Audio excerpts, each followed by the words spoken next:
Coming to you live from the red carpet of the Survivor Edge of Extinction finale. It's Rob Has a Podcast, and wow, this was not the ending of the season that was prophesized. That it looked like for a couple of weeks, Rick Devens looked like things were trending in his direction, but no, it was somebody from the original Manu tribe who went to the Edge of Extinction who wins this game, and it was Chris Underwood. We are going to have reactions from the final six here tonight after a really shocking show. Hope you checked out Stephen Fishback and Hannah Shapiro on the Survivor Know-It-Alls as well. I'll also be live with Stephen Fishback on Thursday on Fan Cred. We're going to turn that into a podcast if you want to take questions, and we'll also have Josh Wigler on the Survivor Feedback Show. But let's get to talking to the final six, starting with our winner, Chris Underwood. All right, everybody, we're here with the winner of Survivor, The Edge of Extinction, and to me, this was the most unlikely win in the history of the show. I did not see this coming. Here he is, it's Chris Underwood. Shocker. He did it for Monica. I did it for Monica. Monica's proud. Wherever Monica is in the world, she's happy. Oh, my God. Chris, that everybody came into tonight, oh, it's Devens. And then here you came, and then the first time I said, hey, wait, hold on a second. I saw you at the Edge of Extinction, people, and I saw this suit, and I said, boy, Chris is dressed really well here tonight. You didn't think War Dog was dressed as equally nice? No. That I don't know what. Tommy, I said, hold on, Chris and Ron Clark. Ron Clark, I think he wears a suit every day.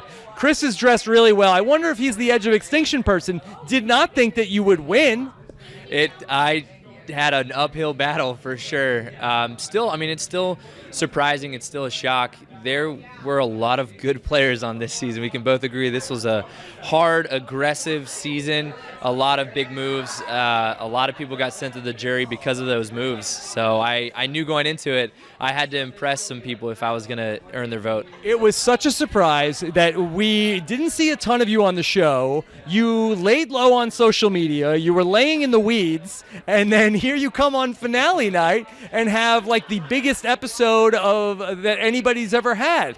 Well, you know, they worked really hard. Jeff and Matt worked really hard on this being a total shock to everyone. So I knew it was part of my role to lay super low, not engage a ton. My wife and I are just sitting on the couch watching every episode, just saying, you know, hey, you'll get your shot. It'll come. So we're here. We did it. We made it. It's all over. I can't believe it. It's come and gone.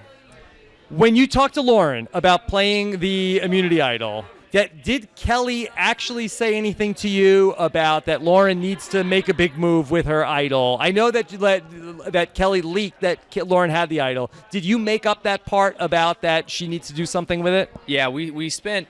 And I will say, you know, I did spend time on the Edge of Extinction with Kelly, so all the secrets, you know, all the things whoever was getting back in the game had information. But I knew that Lauren needed to create a resume for herself that was larger than Rick, and it was bigger than Victoria. How was that going to happen? She was going to have to play her idol. Now, I had already known that Rick's idol's real when I had that conversation with her. So at that point, it was planting seeds to have her use it for me, because if she played it incorrectly and I was the cause of that, it would boost my resume and diminish hers. I had to do it.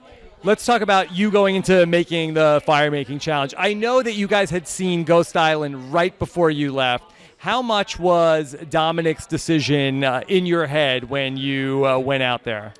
I mean, not only Dominic's decision, but Ghost Island. I mean, we can agree Ghost Island, there was passive gameplay. Our season was hyper-aggressive gameplay, and people that were really good got voted out because they were taking big swings early on. The ultimate, the ultimate thing that was, I guess, I don't know, like the only thing that could have happened was for someone to win at fire. I knew that I had to take the necklace off. I knew I had to win Final Four immunity. I knew I had to take my necklace off, and I knew I had to beat the top competitor. And so it was direct correlation to Dom's inability to do that. I was like, all right, if whoever wins, they've got to earn it. They've got to earn it big time. So when Devens played the idol on Gavin at the Final Five, that seemed like that was a shock to you and not a surprise that you necessarily liked. Did that play into your factor of then not taking Devens to the Final Three? Surprisingly enough, it actually didn't. We talked earlier that day about who the idol would be played for. We felt like Gavin would be a better person than Lauren to bring, into that Final Three, Final Four for either of us. Yeah. And so that was a decision we both talked about, and then he gave it to Gavin. Some of it was was show for the jury, keeping them on their toes. It was a fun tribal. We knew that 4 idols are going to be played that night, so the fireworks were going off, and so I told him I was gonna play my idol last that night. Were you surprised to get the votes at the Final Tribal Council, being a person who was voted out of the game? Going into Final Tribal, I was proud of the game I played. Yeah. I couldn't have played a better game. There was no other possible outcome than what transpired when I got back in, and so I had to effectively, relay that to the jury. I did not know what was going to happen that night. When everyone raised their hand saying, I do not know who I'm going to cast my vote for, it was 100% true. Like, we didn't know who was going to win, but towards the end I started to feel the tide start to shift once I break down how exactly I was playing. It definitely paid off. I want to ask you a question that I had written for Rick Devens this afternoon, okay? How can you help people who are averse to somebody getting voted out, winning the game? How can you help those people process this news? I think as a student of the game. As a student of the game, the only way to process it is to know that no matter how much you think you know, you really don't know much at all. And Survivor is going to throw twists because they don't want to have someone come in and think they know exactly what the perfect game is. Mm-hmm. I mean, what a long shot for me. I thought I was going to play a perfect game, and I had no idea that this twist would completely affect the entire season. That's the beauty of Survivor. It continues to reinvent itself. You have to understand that. You got to be adaptable. You got to evolve. So I took that for what it was worth. You did get hosed on your first, or your one and only vote out of the game. Yeah. That really was, that you really got set up there for the fall. Yes, I definitely did. As far as the narrative standpoint goes, like it had to follow a storyline. The Devens and David's vote against me was the real blindside. I know they had War Dog where I told War Dog the plan. The reality is that the plan, me talking with War Dog was, hey, the option may be Kelly, it may be, I don't know yet. We had that conversation a day before we lost the immunity challenge. Mm-hmm. He, at that point, saw in his head, hey, Chris has plans. Like, he's thinking about the game, and I didn't think he was thinking. And Rick and David, with that conversation with David and I, David was acting pretty good because they had already been planning on voting against me and trying to flush Kelly's idol. So when I got voted, I was shocked. I was like, why would they do that?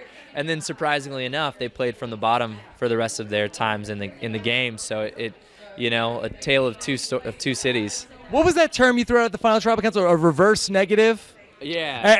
And is that fair to call this, when we get to the evolution strategy chapter, with chapter 38, part 4, should this chapter be called the reverse negative? Yeah, the negative reverse. Negative reverse. Yeah. I mean, there was an element of manipulation at the end of the day. I had to play to her naivety, I guess. Like, I needed to be way less okay. I needed her to be my savior, and I needed to play a kind of a dog. Like, I was like, I'm your vote. You got to use me. So I played a little bit to her ego, just because I knew she needed something big to happen, and I knew that I had to kind of orchestrate that if it was possible. Chris, congratulations on your recent marriage. Thank you. 3 weeks. I mean, this is a lot for the month of April, May, for sure. You've got a lot going on, and your lucky wife is married to the winner of Survivor. She's man, I mean, she's a rock star. It was pretty emotional tonight, hugging her, and she was crying, and I mean, she'd be a killer Survivor player. Talk about someone who's she's awesome. We're really excited for the next season of life, and I'm taking it easy after this. We're still in honeymoon phase, so we're gonna enjoy this season together for sure. Was there any vote that you got that you were surprised that you did get? This cast they're huge fans, so I haven't been able to really talk to them about who voted for who.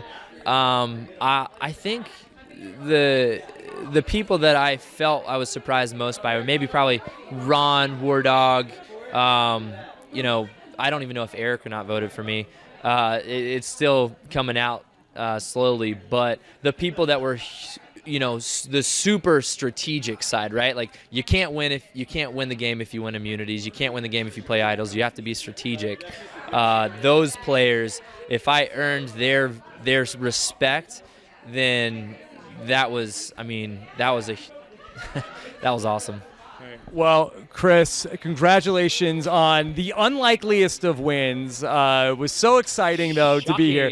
The audience was totally into it by the end of the night. That's what you call a cliffhanger. That's a cliffhanger right there. Well, they love excitement. But Chris, thank you so much. I hope that we have a chance to talk about everything and hear about the Edge of Extinction and all this stuff down the road. We'll break it down. I'm excited to give some takes with you. Looking forward to it. All right, your winner, Chris Underwood. Chris, congratulations. Thanks, Rob.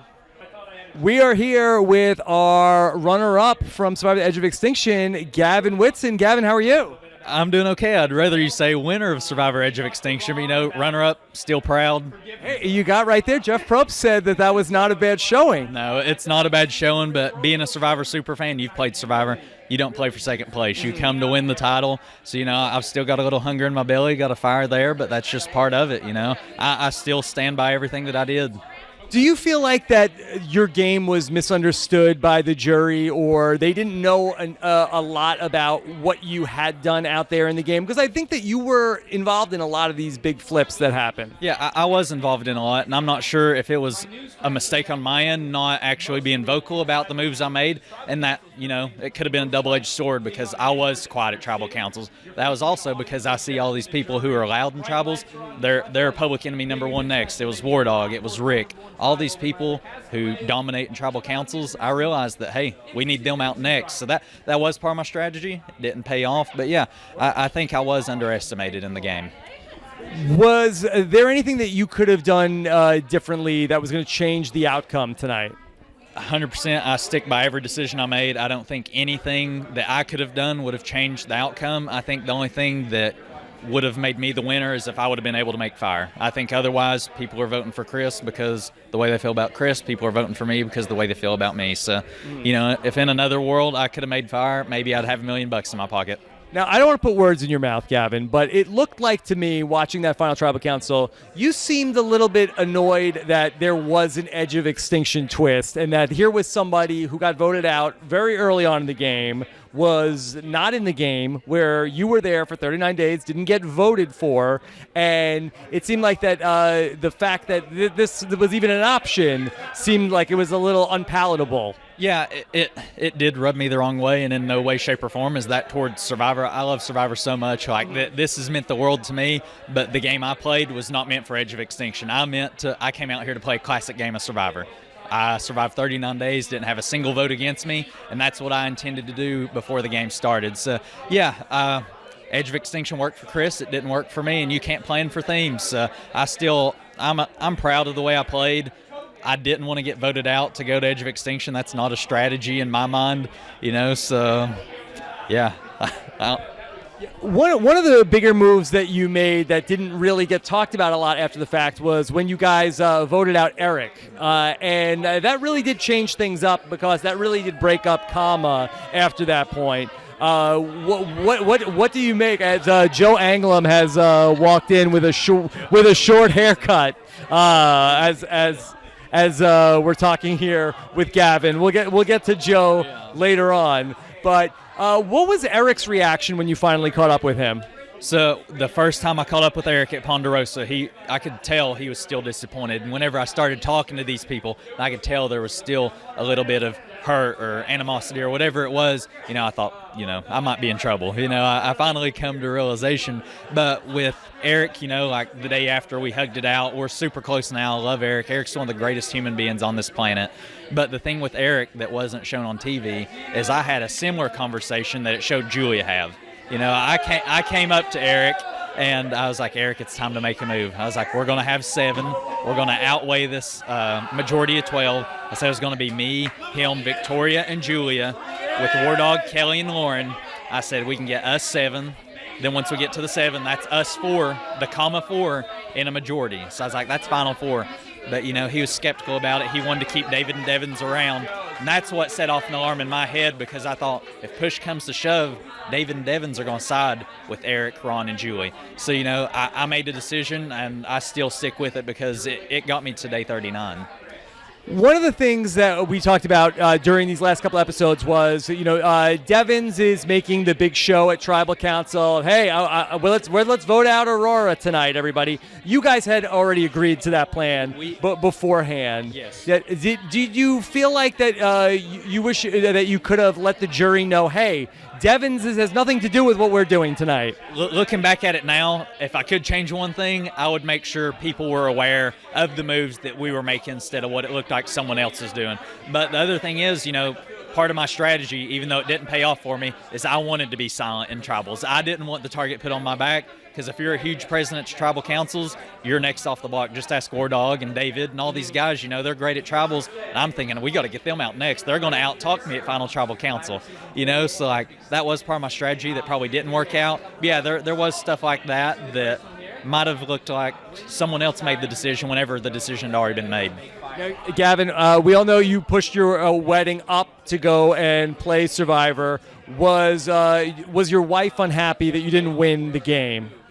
I know she's not unhappy. I haven't been able to talk to her yet. But so she might be unhappy. I'll tell you right now, that's not my wife. I know she's got a big hug waiting on me, and she couldn't be more proud of me. She told me that before tonight, and like I told Jeff tonight, I knew before going into Final Tribal Council, I knew leaving Final Tribal Council, I was a winner because I knew she's going to be waiting on me at the airport. It's I love her so much. I'm very lucky.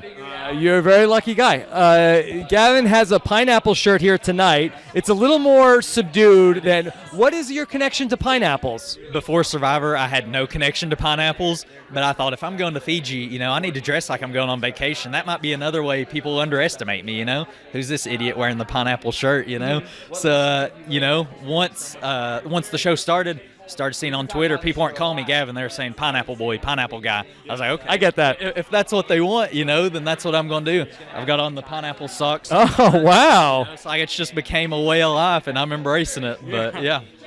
Were you surprised, Victoria, your ride or die in the game, she didn't vote for you in the Final Tribal Council? See, and I still...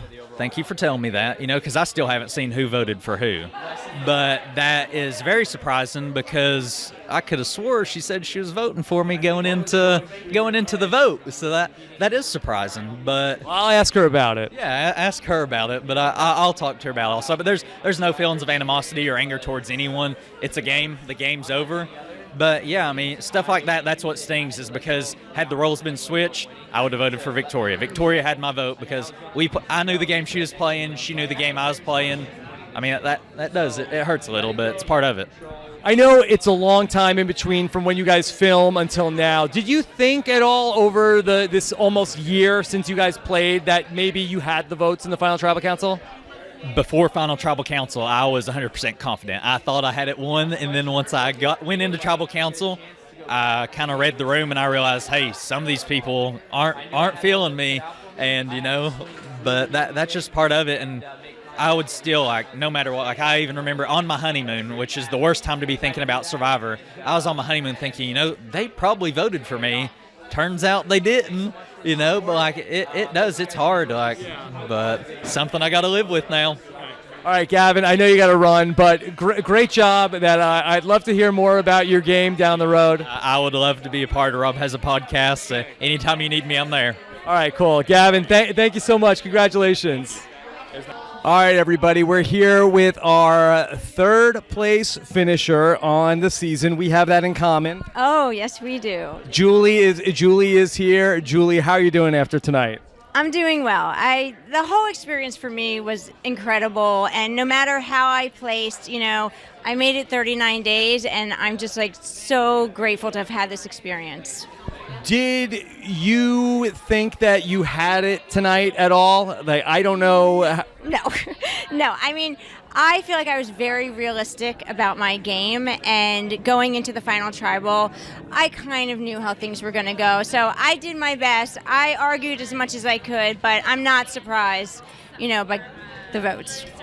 It seemed like at various points tonight, Rick Devens talked about how, hey, I did a lot for Julie and she didn't ever repay the favor. Did you feel like that was the case? Do you feel like that Rick was making something out of nothing? I mean, I can't say it's one or the other. I feel like I was the one that really pushed to keep Rick in the game during the merge. I made that connection with him right at the feast, and for all we know, he wouldn't have been around if it wasn't for me. So I did do that. But in terms of our relationship, we have a great relationship, but it got to a certain point. You saw the jury reacting to him every time we walked into tribal. There's no way that I wanted to sit next to him in the final three. So it's, I did what I had to do. It felt like that the jury was trying to find out what was your biggest move in the game, and you talked about that tribal council where Julia ended up going home. Did you have a lot to do with War Dog going home in that vote? Because for me, watching it, it seemed like you did. Yes, absolutely. It wasn't just the Julia vote, but there were other players that I was in on the vote for, and that I really did sit there with Lauren in our spa reward and say, I think we need to get out War Dog. I was pushing hard for that, and he ended up going home. So, there are moves that I made, but I'm not going to take 100% credit. We all did it together, but I pushed my agenda hard. Can you talk a little bit about your reaction to finding out that Chris was going to go into that Final Four fire making after it was a day of practice with you two seemingly? I mean, I kind of knew the whole day. There's no way Chris is putting me into the fire-making challenge to guarantee that somebody knocks out Rick. So I knew he was going to give up the necklace. And when he did it, it's I always wanted to just take the necklace and chuck it in the fire, because I wanted to earn my spot there. I didn't want it to be given to me, but it is what it is. And Chris did the thing that he should have done. Because correct me if I'm wrong, you really worked hard on the fire making. I did. So Chris told before the game. Yes. Oh, before the game, absolutely. Yeah. I ordered a mini machete and flint from Amazon, and I worked hard for the month before I knew I was going. I was trying to make fire every day, and I did. I absolutely made fire, and I'm proud of it, and I feel like I could have done it that night too. Congratulations on your immunity at the final six, putting that puzzle together. Yes. Was that similar to what you do with making all those toys, putting those wooden blocks together? I did. It's not the same. That puzzle was a lot more intense than anything that I've created and sold on my Etsy shop. So, but the fact that I do work with wood and I do work with puzzles, I do think it gave me a leg up in that challenge. How frustrating was it for you, if at all, at all of those votes where Devens, no matter what, had immunity time after time after time? Extremely frustrating. I mean, look, I love the guy. I would have been rooting for the guy if I wasn't still in the game sitting there. So, but it's it's idol after immunity win, and advantages being sent to him. So it's hard. It was a hard thing to have to sit and watch, knowing how the jury felt about him, and they were so outspoken and vocal about it that I knew we were in trouble. Did you feel like that you had moves that were in the game that we didn't get to see in the TV show? There's so much that you don't get to see. I feel like Survivor shows a sliver of what our experience is out there. And just from day one, I spent a lot of time building relationships that unfortunately never got shown because Common never went to tribal council. So day one, Eric, Ron, and I, immediate alliance. We said we're the older ones. We have to protect each other. We then formed a group with Gavin, Victoria, and Julia, and we called ourselves the Comma Six for all that time that we were together. And I was building one relationship after the other, but it never really got shown. Do you feel like that had Comma stayed together, stayed Comma strong throughout this whole thing, that this might have changed the result, or no matter what, that Chris is coming back into the game and there's nothing you can do about it? You know, I do think things would have been very different, but who's to say? Like, it's such an unknown. I mean, we decided right after the merge to vote out Joe, so that kind of broke Comma. And then I was shocked when Eric obviously got voted out. So that just set things into effect that I'm sure the game would have played very differently if Comma had stayed together. Julia, I was counting the votes in my head, and I would have bet anything you got Ron Clark's vote in this final tribal council. I would have bet the same thing, Rob, but What happened? it's fine. You know, Ron and I have a great relationship, and I think that he probably knew, based on, you know, being at Ponderosa, you know, how the jurors talk, that I wasn't going to get many, if any, votes. So instead of throwing his vote to me to be nice, I think he wanted to influence the game. So he voted, I don't know who he voted for, but he voted for who he thought should win. Okay, Julia, well, I know you got to do a ton of interviews tonight, so very nice to chat with you. Hope to see your very handsome husband somewhere around here. Thought he was you since he's been here. I need to see him. Mom in the hotel said, "Hey, are you Rob?" And he just started cracking up. He was like, "No, but I know who I know who you are." So it was hysterical. All right, Julie, all the best. Okay. Thank you. Bye. Bye. Nice meeting you. I'm Josh Wiggler here with Rob Cesternino. Welcome to the Wiggle Room. Dun, dun, dun, dun, dun, dun. What happened? Dude, you got that. Am I dreaming? Lame, Chris. I don't know if this story was told from the perspective of the players that were out there, but to almost a person who's got this, Rick Devens. And I think this was the surprise of all surprises, and not a pleasant one for you. Your pleasant surprise came later. Yes. Thank you, Sia. But all my questions that I wrote for you were about winning this afternoon. Can we do those anyway? Yeah. I would love. No one's going to ask those questions, Rob. No. Oh my God. Rick, but congratulations. What a game. What a journey for you. I've been looking forward to this, by the way. I'm very excited. Me too. It was fun. I feel like, the edit wasn't very, give me some time to tell my story. But other than that, it's been You were unhappy with your airtime. As in everybody. I mean, I think we saw enough of the rest. Like, I had a lot of funny things they didn't show, Rob. Okay. No, it was awesome, man. Jeff made a lot about the. Did you consider not giving that half of the idol back to Chris? I mean, is that even a real move that you can do in the game? To not give it back? What were you gonna do? Throw it in the ocean? No, it did cross my mind, and what I would have done is say, hey, let's do what David and I did, and I'll give it to you at Tribal to be a big thing. And that way, instead of going all day telling him I'm not going to do it, it would just be like very painful 30 seconds of me not giving it to him. But the truth is, I just couldn't do it, man. He was so broken down. When I saw him on the edge of extinction the first time, I literally couldn't do it to him again. Even though in hindsight, I know he'd have been fine and I should have done it and I'd have $1 million. It's crazy. You did get $100,000 from Sia. Sorry, Big Wendy. Dude, I know. I want everyone to know that those 3 chickens were alive and well, and I was on Team Huey, Louie, and Dewey. But yeah, Sia, my new favorite person in the whole world. Sorry, Josh Wiggler. Sorry about that. You were a vote for Chris, or you were a vote for Gavin? I voted for Gavin. I did. Okay. How do you, if I may ask, of all people, not vote for the Edge of Extinction person? Because I was on the Edge of Extinction, and then I was in the entire post-merge, basically, I love Chris. Whoever wins should always win. But it is harder to be in the game than Edge of Extinction. The Edge of Extinction is really boring, but when I was on Edge of Extinction, I'd wander off and have a 4-hour nap. When I was in the game, I would never dream of wandering off for a 4-hour nap. And that's how I played it. Gavin went through the whole game without getting a vote. I'm impressed by that. That was an impressive feat. Was it close for you? Yeah, it was close because Chris came in and he did work and he took me out. And I'll say it was close. I was not thinking Julie going into the final tribal, and Julie was so good in final that I really considered giving her a vote. But being in the game so hard and being on the edge is hard on you. So I had to give it to the people that were in the game the whole time. Were you worried about any blowback from the people that you hid the fake idols from? At the point that you've already found the real idol, did you consider picking them back up? I did. I actually, when we got back from the challenge and I had won, I'm talking with Gavin about how I'm going to play it. And I told Chris, go get the idol that I hid that Julie found. Go get it. And it was too late.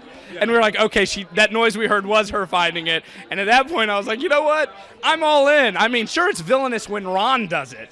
But when I give you a fake advantage to play, that's just fun. Could you sense when you were out there, like it seemed like on the TV show, that the jury was really eating up your antics at the tribal councils? I absolutely sensed that they were really enjoying it. And it almost wasn't strategic to put on the shows. You probably know a little something about being a class clown. Like, when they're eating it up, you want to give them more. And it's kind of what it was. At first, it was like, man, these guys are really kind of screwing me because they're making it so obvious. But once I just became that threat, it's like, well, let's buy into it. Let's go for it. Were some of the things you did at Tribal Council, were those premeditated, or are they sort of coming out in the moment? Most of them were, well, it's hard. The Julia thing was in the moment. That was looking around that tribal and being like, man, those three Lesueur are as nervous as I am, and Julie and Ron are as nervous. Like, everyone's out of the loop. But the others, the Ron speech, you are a villain.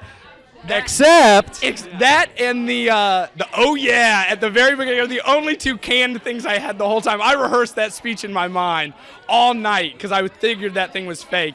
And then, of course, I thought about the Julia. I'm going to play this on Julia, even though you won't give me credit for that. Which I think you're right. I don't think it was me. But I thought it was me out there. I've learned. So did Aurora. Right? Reverse psychology. Yeah. I'll explain why she said that. She was right. It was a little mixed up the way it all went down. Can you settle something for us from the merge of this season? When you came back from the edge of extinction, did you want to work with the Lesu people, or were they dead to you from the jump? They were not dead to me at all. I thought that the Lesu people would be excited to see me, to welcome me back, because not only did I leave on good terms, but I said at the tribal was cut out, I said, Lauren, Kelly, I intentionally left my sweater for you at camp so that you guys will be warm, even though you voted me out. So I'm thinking they're going to love me coming back. And that's why I got so hurt, and I'm not going to say emotional, War Dog, but emotional about them coming after me the way they did, which, you know, it is what it is. But, yeah, I wanted to get back with them. Rick, could you give us a report from the field on your experience tonight? Can I hand over the mic? Yeah, okay. Okay. Let me watch a pro. Dun, dun, dun, dun, dun, dun.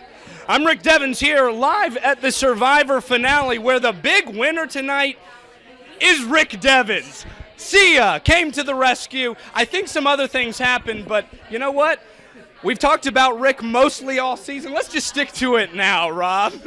Well, that's a great setup for you were such a polarizing character. There were people, I love Rick Devens, greatest thing ever, and there were people, I'm so tired of Rick Devens. I don't want to see him anymore. It's not fair. He finds all the idols. Get him off my TV screen. How do you reconcile that? I was like a pretty nice guy, wasn't I? I thought so. There was a lot of vitriol for me. I don't know. I don't know what people wanted me to do. I guess they wanted me to win my way back in and go up to Jeff and just kind of like hand him my buff back and say, hey, for the integrity of the game, I'm not doing this, and I'm not going to search for it. But no, man, I was there to play as hard as I could.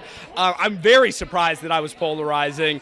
I wasn't in charge of the edit. If I was, I would have said more Rick Devens. But I had so much fun. It was a blast. And okay, I know you got to run. I would love to talk. No, I'm saying it. I'd love to get into everything from your game when you have time down the road. But Rick, it is a pleasure. Rob, I've been looking so forward to this. Tell your son Josh says hi. I will. Josh Wigler says hi from the Survivor finale. There you go. Okay. All right, everybody. We are here with Lauren. Lauren, how are you? I'm great. Yeah, I'm doing okay. Lauren, I have to say that we saw a lot of you tonight. I was starting to think that maybe you had a shot at this thing. I was starting to think that too, huh? Can you talk through the Chris idol business and going into that final 5 vote when you ultimately went out, if you had where things went wrong with you and Chris? Yeah. So first of all, when you're playing Survivor, you're only playing with the information that you have. You know, I had no idea what was going on Edge. I had no idea where this idol was coming from with Chris. I didn't know he had one. You know, Rick comes into the game and he's not giving us real information. So how am I supposed to know Chris has an idol? And so the only thing I knew is I can't sit at the end with Victoria. And to get Victoria out, I thought that the majority of the votes were going to go on Chris because Victoria, as you saw, had told Gavin that she was going to vote for him. And I didn't know if Rick was going to vote for Chris because no way Rick wants to sit at the end with Chris, who could beat him at fire, you know? So I assumed 2 votes are going on Chris. I need Victoria out. I have to play my idol for Chris. So that was my thought process for that. And then going into Final 5, you see, I don't have an idol. There are now 3 people that are immune. I had no chance. You know, I was going home unless I won immunity at that immunity challenge, and I didn't. And so going into tribal, I didn't know it, but I was a dead woman walking. I know you're not mad at Kelly, but did you say to her, what were you thinking? Why'd you tell everybody about my idol? That's so funny. I've been asked that so many times. And the thing is, no, I didn't, because I don't think what people really see is that Kelly's played 2 other times, okay? So she is used to being voted out, going to Ponderosa, and sharing all this information with people, right? It's free information, whatever they know. And she's in this such emotional state that she gets there, and someone asks her, oh, is your idol from Manu? And she goes, no, Lauren has the Manu idol, having no idea what that effect would have. And it didn't really have a huge effect on the game. It just led Chris to know that I had one. So no, I was never angry. So nice. Mad. I love Kelly. I think Kelly's one of my best friends. So I get that. No, I was not mad. Now, you were a Gavin vote, correct? I was, yes. Was it close between Gavin and Chris? Yes. I mean, you saw Final Tribal. They both gave compelling arguments. For me personally, I never experienced Edge. And so I didn't have that experience that those others that voted for Chris did, who felt like they experienced it with him. And so for me, I saw Gavin's game. I saw Gavin's game very closely because we were very, very tight in an alliance. And so I knew the moves he had made. I knew what he had done in the game. And so for me, I felt like his game was not better than Chris's. It was just different. And it was a game that I personally experienced that I felt good giving my vote to. Do you feel like that you have one thing that you wish you could have done differently in terms of the game besides the Chris idol thing? Yeah. I think everybody has their woulda, coulda, shoulda done this. But the thing is, okay, let's say I don't play my idol for Chris and I keep it.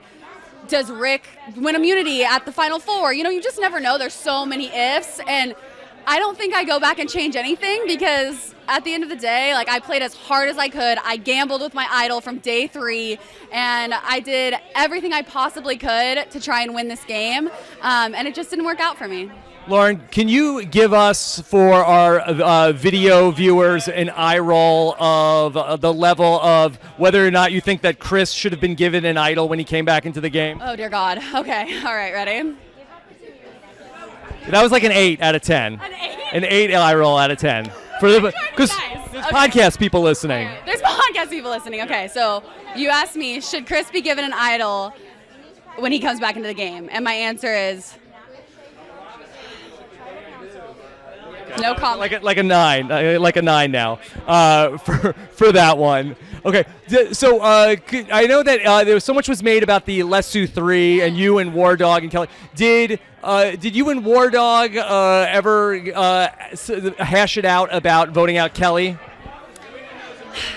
War Dog, I love him, but you have to be very careful with the words you choose when you talk to War Dog. And so after the Kelly vote, I knew, okay, I'm on the bottom again. So how can I work my way to the top? And so I had to go to War Dog and say, oh my gosh, War Dog, I want to work with you. Like, let's work together. Totally respect your move. That way I could then maneuver around him to try and vote him out. So I would say I gave him fake respect for the vote, and inside I was cringing because I missed my bestie Kelly. Come back this way. They were drifting off into the next shot. But when the idols were all found at that Final 5, you seemed like you were suspicious about there being fake idols. How real did you feel your idol might be? you just never know. Like, I had found an idol, so I knew what my idol looked like, but I also saw Rick play an idol that looked janky. I was like, no way that's real. You hear me say it. And so when I found it, it looked janky as well. I was like, okay, maybe. But like I said, there was no way there was going to be 3 live idols at 5. And the only thing that I could feel to justify it was that maybe I knew Aubrey had found an idol on Comma, I knew Kelly had one, and I knew I had one. So maybe that those all got recirculated, but you just don't know. I figured I might as well try because what happens if it's real and I don't play it, you know? It didn't really have that big of effect on the vote. It was just kind of mean, but you just play it and you hope it's real, and it wasn't. How frustrating was it for you when Devens was immune tribal after tribal after tribal? It's funny. I think for me, it was like, okay, Devens is immune, but what can I do behind the scenes when everyone's focused on Devens? Who can I get out? And you kind of see that after the Kelly vote. So, you know, Devens is immune. Let's get out War Dog. Devens is immune. Let's get out Ron. Devens is immune. Let's get out Aurora. Devens is immune. Let's get out Victoria. You know, things like that I was trying to work on, that I think everyone was so focused on Devens. And of course, you don't want to sit the Final Four with him, but if you get so laser focused on one person, you lose track of all the other people you have to get out as well. Everybody remembers the moment when you fell down in the challenge. How scary was that for you? You know, I don't think I was scared at all. It seems like a very out-of-body experience, but for me, it was a challenge that I 100% thought I could win. And I'm not the kind of person that's ever going to quit. I have a very never say die attitude. And so when I got up there and I started to kind of black out, I felt like, okay, well, hopefully Aurora and Victoria drop before me. And then when I woke up and Dr. Joe was there and Jeff was there, I was just very thankful for the crew that took care of me, and I was really upset that I didn't win. And you kind of saw that on screen. Lauren, do you feel like if you got to the final 3, you had a good shot to win against anybody from this group? And if so, who did you feel like you had the best chance against? I mean, my whole game was sitting by Gavin and Julie. That's who I wanted to sit by at the end because I thought I could give the most compelling argument. But you never know. You never know who the jury's going to vote for. You don't know who they're going to respect. You don't know who they're going to like. And so as much as I would like to say, you know, if I didn't play my idol, final 3, I win, you don't know. And so I'm just thankful for the experience and hope that, you know, don't get too caught up in the what ifs. Lauren, thank you so much. You played a really fun game, a great finale episode tonight. Okay, all the best. Thank you, I appreciate it. All right, we are here with our 6th place finisher, Victoria. Yes, hi. Victoria, how are you? I'm good. That was tough to watch back, but I'm good. Which part was tough to watch back? It's just the frustration of the vote all over again when, like, I saw that we had to get Chris out and no one else would do it. So it's tough. I wanted to, like, yell at them all over again. Yeah, that was a confusing vote in terms of watching it in the room. We didn't get to see who voted for who. Do you know where it was? It was 3 votes for Devens, 2 votes for you, 1 vote for Chris, right? Yeah, it was very confusing, and I honestly didn't know what happened that night, and it got explained to me after. And I couldn't understand why Devens didn't work with me because the plan I proposed to him, which wasn't quite fleshed out, didn't have him receiving the majority of votes. He told me he would never vote for Chris, and that we came up with a plan that the backup vote was going to be Lauren, or what we were going to vote out was Lauren, and I would vote out Chris. So it would be Chris receiving the most, then Lauren, and then whoever wasn't in on it would probably vote Rick. So that obviously didn't happen, but I couldn't understand when the votes came out who flipped on me, because I was the only one. I voted for Chris. I was the only one. And I couldn't understand what Devens did, because Devens still received the majority of votes. I'm like, why would he want that? So he was lied to. I think they said they were going to put the majority on me, I guess. So who put the 2 votes on you, Devens and Chris? I think so. I'm not sure who actually wrote the name down, but everyone else was involved in it. Can they at least show us the votes on the this is what happened to her. She doesn't even know who voted for I her. can't remember. They told me at one point, but I can't remember. But everyone else was involved. We'll go on the wiki. We'll go on Wikipedia and find out. Now, you were a vote for Chris, correct? I did end up voting for Chris to win, yeah. That shocked me more than any of the other votes because I thought that you were a lock for Gavin. Was it because Gavin forgot that you were on the island for 36 days? No. So I said I'm going to vote for Gavin. But Gavin, you have my vote is what I said at the end of the game. But I knew when nobody else voted for Chris that he did turn on me in some capacity, and so I was mad at him. So I said that hoping that it would put a target on him for people to think that he had an extra jury vote, and I was hoping that they would take him out of the game, thinking he had friends. That was my last-ditch effort. Nobody should trust you. Nobody should trust me. I said it. I'll say it again. But do we know for sure that Gavin definitely did turn on you? Gavin did turn on me. We've talked about it afterwards. He's still my brother, so Okay. I'm not mad, but he definitely did. Victoria, I really wanted to talk to you after last week's episode where then you guys ended up voting out Aurora. And I was thinking that maybe once you found out that Lauren talked to Gavin and said, I'm going to do this plan whether or not Victoria's in on it, did you guys consider either staying with the votes for Julie or maybe voting out Lauren at that tribal council? I still wanted Julie out regardless because I understood everyone wanted her to go to the end, and that left one less spot for me. My alliance didn't feel that way at the time, so it's happened to me a couple times this season where you just have to learn when to take a back seat. Because I did push it more than it looks like I did, but they were pretty adamantly not going to be Julie. So if they wouldn't even vote Julie, which one of them was I going to get to turn on Lauren? So at that point, I felt like my hands were kind of tied, and we did decide to vote out Aurora long before tribal council. Okay, that's what we figured. That's what we figured. A lot of people gave you credit this season for you were in on all of the votes that happened this season, even the one where it was on Ron Clark, but it was part of a vote split, and you were in on that. So kudos to you for knowing where the numbers were this entire game. Yeah, that was, I guess that's my claim to fame aside from voting out Aubrey. And the ski hat. And the ski hat. Very comfortable. People hating on it. 1, Fiji's cold at night. 2, we don't have a pillow. That's all I'll say. But yeah, I guess it's just credit to, I wouldn't even say my social game because I wasn't always in alliances with the people who were controlling the vote. But I just always was able to find out what the true vote actually was. I always knew what the actual plan was, and I always knew what everyone who wasn't in on the actual plan thought the plan was. I guess that's where my strengths were. How much of a disadvantage was it to have Chris come back into the game at with only a couple days left after being on the edge of extinction with the jury? Chris coming back in the game was my biggest downfall. When he won, my initial reaction wasn't really anything because I'd never met him. I've never met Chris before. So I'm like, it's not as bad as it could be. I never hurt him, but I've never met him. Like, if Joe came back in, it would have been worse because I betrayed Joe. But as soon as I saw how people were interacting with him, as soon as I saw that Julie was feeding him, I knew he wasn't the enemy for anybody else. And that's when I knew that this was going to be the worst part of my game. If somebody, I got the sign. We gotta wrap up with you. I'd love to get into this more at some point down the road, but Victoria, all the best to you. Thank you so much. Okay, take care. All right, look who we have here. It's Ron Clark. Ron, how are you? I'm doing awesome. Great night. Yeah. Ron, I'm so excited. I didn't think that we were going to get you here unless you came back from the edge of extinction, but I would love to talk about your game with you. You were a vote for Gavin or Chris tonight? Chris, definitely. Okay. Was it close for you? Wasn't close for me at all. Yeah. Why? What was the difference? I was looking for somebody who played a game where they would be aggressive. Gavin wasn't aggressive. He played behind the curtain.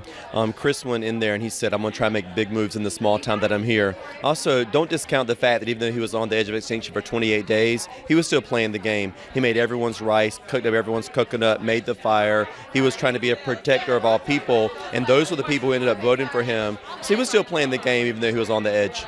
What was your experience like on the edge? We didn't see a lot of you on the edge of extinction. It sucked. It's the worst experience of my life.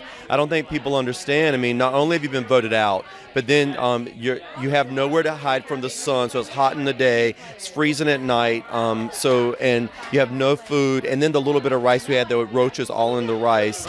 And so it was disgusting. And you just sit there and you wither away. And then mentally, the toil that happens when you have nothing to do but lay in sand. And then people are upset with each other, the social dynamics of where you've been placed in. It was horrible. But you were the only person that Reem liked, that it seemed like that she was happy to have you there. was so weird. Like I know I look like a villain. I'm a nice guy, and I didn't think you were a villain. okay, well, I appreciate you saying that. Thank you. I was just trying to play hard because so few people get to play the game, and I really wanted to go for it and try to do big things and not be boring. I didn't want to get to the end with no blood on my hands and just be a boring goat. I have to give you credit for something, and then in the first guess, I thought it was a mistake when you gave the advantage menu to Rick Devens. But in hindsight, I felt like that you were the one person that was at least trying to calm him down, almost like before you send the lamb to the slaughter. You don't want them to get spooked. You were the one person really trying to calm his nerves and not make him feel like he was going to go out. And then everybody else was just basically, no, you're next no matter what. Exactly. It didn't show it, but everybody at the camp, when we would stand up, we would kind of black out a little bit. And so to walk 20 feet, it was exhausting. For some reason, Rick had this undying energy. He was running all over this island constantly for hours looking for idols. So I was trying to make him feel like, oh, I don't need to do that as much. I can relax. And then also my plan was, right before he played it, I was going to say to him, Rick, we have the numbers, don't waste it. And I hoped that he wouldn't play it or play the real one that he may have had. It just didn't work out as planned. Ron, it's not fair. The dad bod gives you a lot of extra energy over 39 days. He had some extra to burn. Now, I thought that you would have cast a vote for Julie in the final three tonight. Were you close to voting for her? I wasn't close to voting for Julie. I love Julie. She gets my vote for life. So Julie and I are very tight. But in terms of gameplay, I really was trying to not go with an emotional choice. I was trying to go with a logical choice, and I felt like that Chris deserved it over Gavin or Julie for the moves that he made. I wanted to reward somebody who was willing to do big things. When Kama first got to the merge, you were the one saying, "Hey, let's go after Joe here. Let's start Kama turning on each other." Do you feel like, in hindsight, that was still the right way to go? It was the right way to go. The wrong move was to leave Aurora out of it because her emotions started the cracks in Kama. But we had to get Joe out. And you didn't see this on TV, but the day he was voted out, I saw him talking to Kelly and David in the woods. Yeah. And then he had talked to War Dog and Eric along with Kelly and David about forming a power alliance. So I went to Joe because I heard about it. I said, Joe, have you talked to anybody about alliance? He said, no, buddy, haven't talked to anybody. What you hearing? And I was like, uh-oh, he's going to flip before I can flip. So I decided to flip on him before he had the opportunity. When War Dog went out of the game, did you have a say in whether or not he stayed, or did the numbers already decide that on that vote? Honestly, I was the instigator of that. It didn't show it, but people liked keeping War Dog around because he was not that great at challenges, and then people also thought they'd beat him in the final three because a lot of people weren't aware of all the things he was doing. But War Dog was constantly talking about people in a negative way, and so I decided that it was time for him to go because he was so erratic, and I didn't feel like I could trust him as an alliance. So I went up to everybody and told them, here are the things War Dog's been saying about you, and I really got them so upset to the point where they decided to vote him out. It was a mistake. Has Survivor been a positive thing for everything with your academy and your platform? Yeah, I don't think it hurts or helps the school. You know, every week we have hundreds of teachers come to learn about helping kids. And yeah, I played Survivor hard, but really I'm a fifth grade school teacher and I love kids and I love trying to make a difference in the lives of others. And so I don't think it really has helped or hurt it in any way. Did anybody know your name in the game? No, I didn't even tell people my last name was Clark. Yeah. And no one even asked my last name. So I just went by Ron, and I'm a fifth grade school teacher. And it's funny that everybody is so focused on talking about themselves that no one bothered to inquire more to find out about what I did or my school. Ron, would you consider a second trip out to Survivor? Yeah, I mean, I'd love to do it again. You can never, if they told me right now, will you leave on a plane, I'd say, yeah, let's do it because it's such a wonderful opportunity. I was extremely grateful that I got to do it, and I'd be happy to do it again. Do Boston Rob or Sandra have what it takes to be a teacher at the Ron Clark Academy? Yes, I'd hire them both instantly. They could teach Survivor? They could. I'll never forget, like, there's things that both of them have said, I remember from past seasons that stuck with me when I was playing. They're great teachers, and I think it's going to be a great next season. Hey, Ron, call me, okay? All right, Ron, thank you so much. Really great to get to talk to you, and hope we can talk more down the road. I appreciate you, Rob. And thank you, Ron. Everything you do. I get that. Thank you so much, Ron. Thank you. Dude. I'm so happy. Here, get in this shot. Okay, we're here with the star of The Edge of Extinction, the show and the place, Reem Daly. Reem, how are you? I'm great, thank you. You're so funny, man. Like, I first of all, I want to say thank you to all the people that make these parodies because they're freaking fantastic. They are so fantastic, and I love to listen to your podcast. You do. So great. Reem, thank you so much. Very insightful. You're funny. I love your opening song. Who wrote that jingle? That's awesome. Which one? Smartest guy. Oh, yeah, the know-it-all, yeah. I love it. Reem, they say don't meet your heroes, so I'm a little nervous about this. Oh, please. Give me a break. Reem, I was thinking about this today, this afternoon, because I was hoping I'd have the chance to talk to you. Do you realize that you were the first boot on this season? I know you don't realize forget. that. Yes. And you've gone on that you are the greatest first boot in the history of the show. That you've become a breakout star. You're a beloved figure. You've done so much with that. Anybody could have just shown up that first night, pulled that sail, and that would have been the end of it.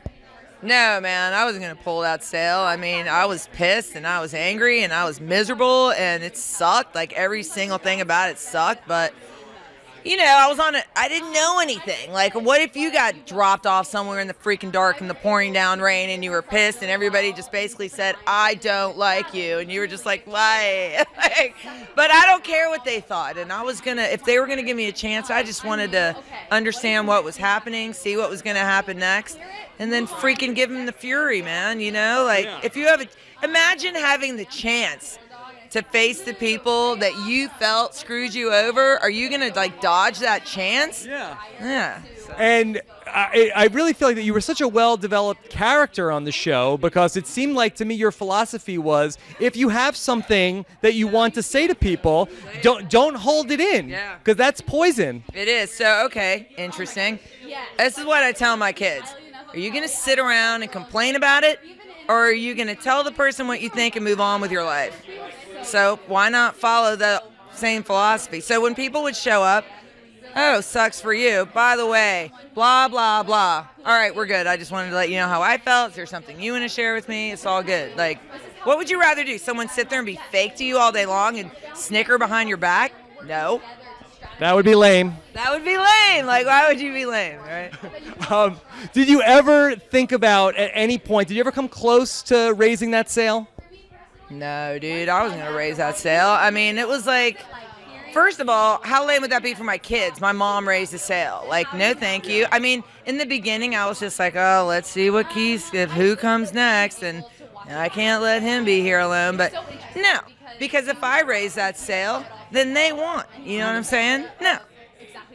It seemed like that at times you and Chris had adversity, but then you voted for Chris. It seemed like that you guys had a good relationship by the end. Listen, dude, it's like this. He is not a bad person, right? It's like, we're hungry, we're tired, we got on each other's last freaking nerve. Yeah. But at the same time, he's a good fisherman, dude. Like, he hooked me up with some food.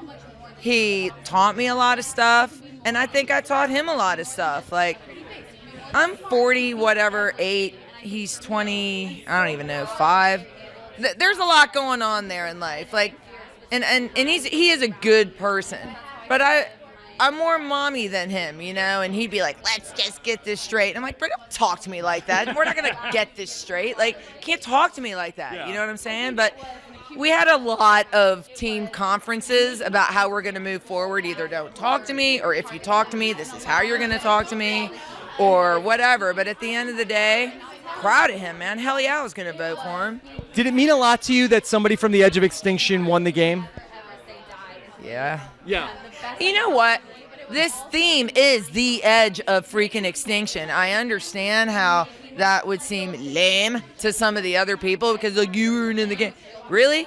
Because I didn't see you sitting your ass on that island that long, because that was a mental freaking nightmare, dude. Like, that was bad. That was so bad. You know what I'm saying? And he was, I mean, yeah, we were ready to kill each other. I'm not going to lie. And it's all good. I tell Chris that too. Like, we were so ready to kill each other. And that one fight that you guys did see, let me just clarify. May I clarify? So I'm walking. He said that you gave the advantage to Chris. You pointed it. He said you pointed it out. Give it away. Like I'm gonna sit there and give him and Devens both. I know that's why I went a little ham on them. I was pissed, dude. So this is what happened. Walk into the water. I wasn't even looking for anything. I was like, maybe it's over here somewhere. But meanwhile, I'm sweaty and I need to wash myself off. We were gonna go look for a clam. Right. So I walk in with Keith. And I mean, I don't have my head put together, and it was just like, dude, where's my car type of situation. I'm like, dude, what's up? Sweet. Problem is, I didn't touch it first. So they assumed I gave it away. So don't talk smack about me. You don't know what's up. You weren't there, dude. Like, that's not cool. So I was pissed. Yeah. How did they not show when War Dog came to the Edge of Extinction on the show? It's a hidden scene. It's on the CBS. I saw it. You know what? I was pretty lit up on him, dude. I was ready to rip it in. But I promised Eric I would wait till the next day. But then he started, and he wasn't going to stop. So I was like, that's why I was like, yo, set expectations. This is going to go down tomorrow. But he wouldn't stop, so it went down that day. And then I didn't even want to let him sit on my bench, to be quite honest with you. He had to sleep in the ocean. You know why I said that? He said at my tribal, we were like oil and water. And I was like, why would you say that? What did I do to you, dude? Like, why are you saying that to me? So I waited whatever many days to throw that analogy back at him. And I was like, roll out, dude. I didn't want, I was pissed. I was disappointed tonight that I had waited. I wanted to see you question the final three. And I said something, but it wasn't the biggest deal in the world. And there was so much going on that you couldn't hear. You know how it is. You were there. You can't. Did you feel like that? Okay, well, I shouldn't ask them a bunch of questions because I wasn't there in the game so much. I did. The question that I did ask was, tell me what you actually did to provide, or what were your survival?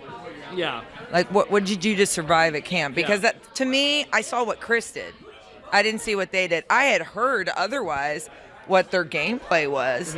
I mean, I was surprised at some of the things that came out at Tribal because I wasn't hearing that. So it was I just wanted to listen and hear it because the other people that were in the game with them were asking the right questions. On a survival aspect, I did ask a question. It just didn't get aired, but it's all good. Now, it seemed like tonight, Jeff Probst seems like he is a fan of yours, recognized your contributions as he should. That's an honor, dude, right? It's an honor. Reem, I think that you might play Survivor again. You gonna play with me? Well, I would love to. I would love to. It would be a dream. Well, I haven't gotten a call, but I'm not a fool. You know what I'm saying? If my family and my job backed it up, I would totally do it again. Yeah. Reem, down the road, when you have time, I want to hear the whole story of the Edge of Extinction. I want to hear about every day. Dude, there was a lot that went down. We killed sharks. We killed a shark. Doubt. I was like killing it in chess. Yeah. I am a chess master. Yes. That's a big thing to say. David Wright is actually chess master. There was a lot that went down, man. I wish there was a way that you all could see it, but there was also a lot going on in the game, and that's. I'm around all summer, Reem. Really? Am I allowed to talk to you? Yeah. Really? I mean, who do we have to ask? I mean, we'll clear it. If you clear it, I would love to talk to you. Yeah. Okay. Well, we'll make it happen, Reem. Can I have a hug? I love that you have. You know what's funny, dude? I got to tell you this. Yeah. So you have those little people. Oh yeah. Yeah. I have a big person that my buddy made for me. Yeah. Scares the shit out of me all the time. It's like in random parts of my house. I love that you have that. Now let's hear your impersonation because we need to tighten it up. You know what? Dude, can I just say that, Chris, he's a good guy. He's not a douche like War Dog. No, War Dog's not a douche. He's actually super sensitive, dude. He's super sensitive. You know what's funny? I didn't even realize I talked like that until you brought it to my attention. Jeff Probst said it's it like, on the show. In a minute. It's funny. I'm honored that you even impersonate me. It's hilarious. Well, it was you were a joy. You were a joy to watch, Reem. Thank you so much. Thank you so much. Reem Daly, everybody. Thank you. We are here with the new look Joe Anglim. What up, brother? And Sierra Dawn Thomas. Yes, hello. And Joe, on the advice of Jeff Probst, has cut off his own hair here tonight. And Joe, is this all just to go back on Survivor? Because I think they were going to call you back no matter what. Come back? No, it was actually kind of just crazy surreal. Like Jeff kind of put me on the spot, and I was like thinking about it. I'm like, man, maybe there's something to this that I've been missing all this time. Like, what if this is what's holding me back? What if it literally is my hair holding me back? So I don't know. We just like bantered a little bit, and then but after the fact, Sia essentially offered, she offered to give us some money for our wedding, and I like just for charity, and I was just like, no, you know what, like, as much as, like, let's donate it to charity. Let's I'll donate my hair to a really. Sia, it must be doing really well right now. I mean, she gave Devens like $100K. It used to be $14K. No, but what a great gift for like him and his family, and then an opportunity for us to like do some good for some kids. And our really good friend just recently, she shaved her head. She's going through chemo, and she just was diagnosed with breast cancer. And so even just like doing that for her, and just supporting that cause, like we just want to help Sarah, out. what a nice guy you found. I do not deserve him. I was just telling him that I love him for a million reasons. I love his hair, but there's a million other reasons why I love him. What was better, when Joe cut his hair or when Brad Culpepper shaved off that mustache? Probably Culpepper's mustache. What? No, I love your hair, but come on, Culpepper's mustache, babe. All right, I don't know how I feel about that. And also, Well, I feel like this is not a big deal, but I guess that's a bigger deal. That's fine. Whatever. Congratulations on the engagement. Okay. Do you guys have a date set? No pressure. No pressure. We're looking at venues first. Like we've been planning and doing logistics and trying to figure out everything first. But yes, fall. Fall this year. All right, that's coming up. I know we're hustling. Yeah, we're working fast. So it'll be a fun summer. Trying to plan the wedding, but we're having a blast. Like we're enjoying it. We're enjoying the journey. Let me ask you quickly about the game. You were a Chris vote tonight, correct? Okay. Vote. Yeah, I voted the right way. I did not know. I was nervous for a minute, but I wasn't sure. I think you're 3-0, right? I think I was 3-0. Yeah, I think I might have. Yeah, I did. You're perfect. You always vote for the winner. Yeah. I got lucky. And so, was it close? Did you consider voting for Gavin? I really did, actually. I contemplated, is Gavin, he's the last man standing, but at the same time, like, me and Chris had this kind of, brotherly love out there on the edge, and if either one of us was getting back in, we had each other's vote. So I think it was more about, like, if anyone from the edge makes it back and gets back and can get to the final three through whatever means, that's pretty epic. Like, as a player that is supporting another edge player. So. And you were right there on the edge of extinction on that last challenge. Had you been the person to get back in, do you feel like you could have duplicated what Chris did? See, that's the thing, is I've had this conversation with Chris, and I don't think I could, because I didn't have the same relationships that Chris had with those existing players. Like, they were, I did with Gavin and Julie, but they would have, right? Like, the odds are probably not in my favor. It actually probably was, like, in the end all, Chris is probably the only guy who could do that because of the situation, and I don't think I would have had the same odds. Well, Joe, my mom was very disappointed this season. She's she is one of your number one fans.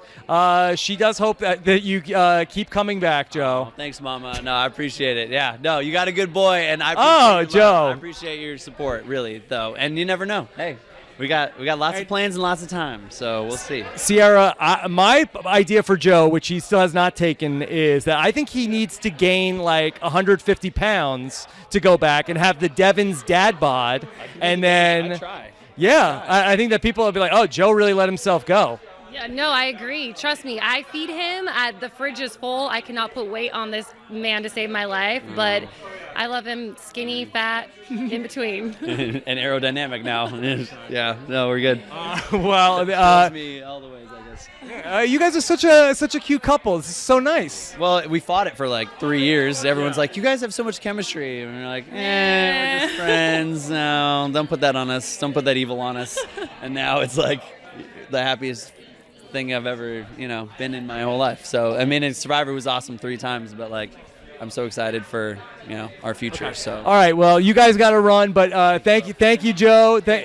Sierra, great to see you. Okay. Thank you so much. All right, take care. All right, bye. All right, everybody, there you have it. We had the final 6, Ron Clark, Joe and Sierra. It was a jam-packed night here on the red carpet, and I can't wait to talk to some of these guys about this really shocking outcome at the end of this wild season of Survivor. Plus, so much to talk about with Survivor 39, Boston Rob and Sandra, and the Island of Idols. So really looking forward to getting into the Survivor offseason with you. I want to, of course, thank the patrons of Rob as a Podcast who make all of this possible for me to go out here and have fun nights like this and get to capture all of this footage. So if you would like to get in on everything we're doing on our Patreon page, I greatly appreciate it. We're going to have a lot of fun this summer, of course, with our patron podcast feed and everything we have going on, all the discussions happening in our Survivor Facebook group as well.